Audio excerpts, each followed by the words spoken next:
What's back? It's your boy She, this She TV. Yo, if you haven't already, please hit that subscribe button and give me them thumbs up because I like them.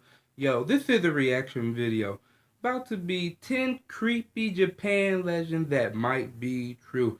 Like Americans, we have urban legends, which a lot of urban legends in America is fake. But there are a lot of urban legends in Japan that is real, so real to the point that the residents of Japan will not talk about it because they believe if you talk about it that something's gonna happen to them, so on and so forth. So let's jump into this video.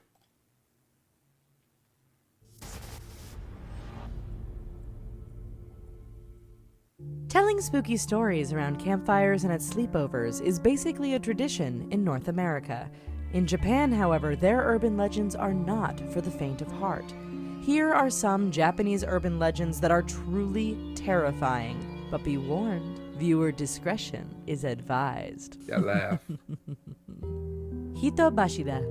In Japan, many years ago, the practice of Hito Bashida was a common way of ensuring the sturdy construction of important buildings, dams, bridges, and tunnels. The practice continued steadily into the 16th century, but there has been evidence of it into the 20th century as well. It seems innocent enough until you realize that Hito Bashida translates to human pillar, and the practice involved burying living human beings in the foundation of these buildings. Hito Bashida was a form of sacrifice that many believed created a magical ward that protected the building as it appeased the natural spirits that inhabited the area. Okay, with that being said,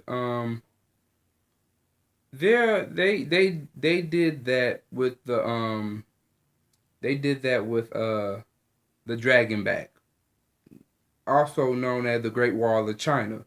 If you read up on the Great Wall of China, you know it will state that the workers who worked on the Great Wall of China died, like from starvation and stuff like that, overworking themselves, stuff like that. When they die, they just threw their body into the Great Wall of China. I don't know why they did that. Maybe because there's so many people in China that if they just buried everyone in the ground, that they wouldn't have no more room to bury people. I mean, they're always, you know, burning them. But, you know, ashes to ashes, dust to dust, you know. But, yeah, Snake Woman. Known as Nure Onna, this urban legend involves a beautiful, long-haired woman seen drowning in a body of water. Someone dives in to save her, a fisherman or passerby, but once they approach her, they find themselves paralyzed by her gaze. It's then that they realize the terrible truth, that the beautiful woman is a monster with the body of a giant snake. Once her prey is close enough, she reveals her long, scaly arms topped with razor-sharp claws and bares her fangs. Once in her clutches, she drags her victim beneath the surface and uses her snake-like tongue to suck all of their blood. Even walking alone on the beach at night is said to be dangerous, as she can spring from the waves and snatch people from the shore. I know a few females that are like that. Instead of drinking blood, they drain you from your money in your wallet. And a couple of y'all brothers know what I'm talking about because y'all got baby mamas that act the same way. So y'all can relate them to that story. You know, you thought she was beautiful in the beginning, but when you started to really get to know her, she just showed her snake-like tendencies. Yeah. Alright. Next song. Hanako Son. Hanako Son.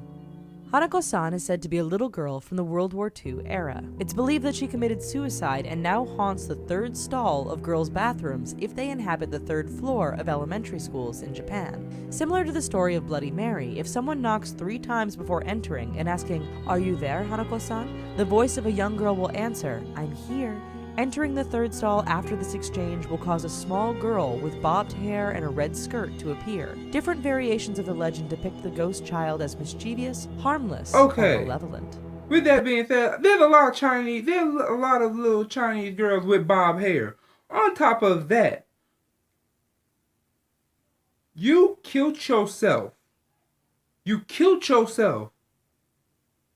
And now you hunting the third stall in the bathroom on the third floor of elementary school?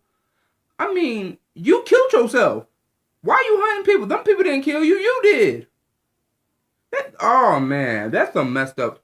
That's some messed up shit. Like you killed yourself, so now you about to go hunt other people for what? What is your motive?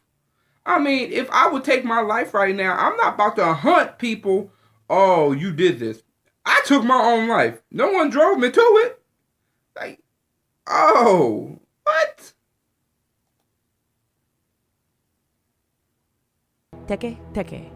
Like many Japanese urban legends, this one begins with a tragedy. The story begins with a young woman who was either pushed, jumped, or fell into the path of an oncoming train and was cut in half. She returned as a mutilated, vengeful spirit, dragging herself along the ground by her elbows, making a teke teke, or scratching sound. She wanders the night, dragging her torso along the ground with claw-like hands and carrying a scythe. Legend says she can move at incredible speeds to catch her victims, and if they are not fast enough, she cuts them in half with her scythe. Those killed by teke teke are doomed to become just like her, roaming the night as bisected spirits in search of victims. Akamanto. Akamanto, or the Red Cape, is believed to have been a very handsome man in life that was hounded by admirers and in death wears a mask to hide his face. He's said to haunt the last stall of public and school bathrooms. When someone enters the stall and sits down, they may hear a voice asking them if they want a red or blue paper. Asking for the red will leave the victim slashed and left drenched in their own blood. Asking for the blue will result in suffocation or exsanguination, leaving the victim I just got one thing to say. Does this consider just in Japan or in America? Because everybody knows the last star in America is the handicap stall. I mean, I don't know if he make exceptions for the handicap, but but I better not be in a star and somebody asks me, do you want the red or blue paper? Number one, my toilet paper don't need to be red and my toilet paper don't need to be blue. My toilet paper need to be white. You know, Ultra Plus, you know, 1,000 layer cut or whatever it is, you know. I'm just saying.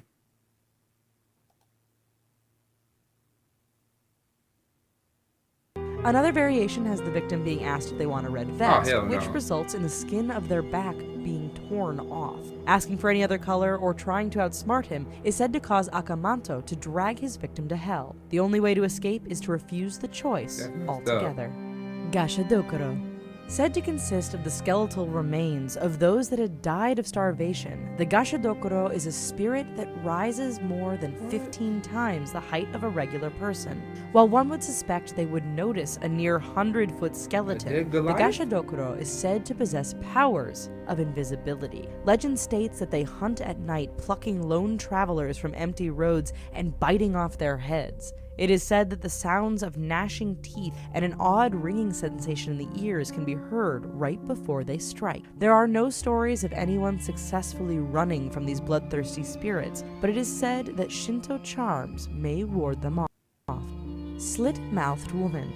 According to the legend of the slit-mouthed woman, also known as Kuchisaka Onna, was a woman that was mutilated by her husband in life and returned in death as a malicious spirit. The most common version of the legend claims that her husband believed she was cheating on him and sliced her mouth from ear to ear, shouting, "Who will think you are beautiful now?" Wow. In the late 1970s, stories began spreading across Japan of a woman in a surgical mask seen wandering the streets. Should someone stumble across her, she will ask if they think she is beautiful. If they answer no, she kills them with scissors. If they answer yes, she removes her mask, showing her disfigured face, and asks again. If they answer yes again, she will cut their faces to look like hers. If they answer no, she cuts them in half. According to legend, the only way to escape Kuchisaka Onna is to tell her that she is average looking, or ask if she thinks that they are pretty. She will apparently become confused, giving her potential victim time to escape. She can also be distracted with fruit or candies thrown at her feet. Okay.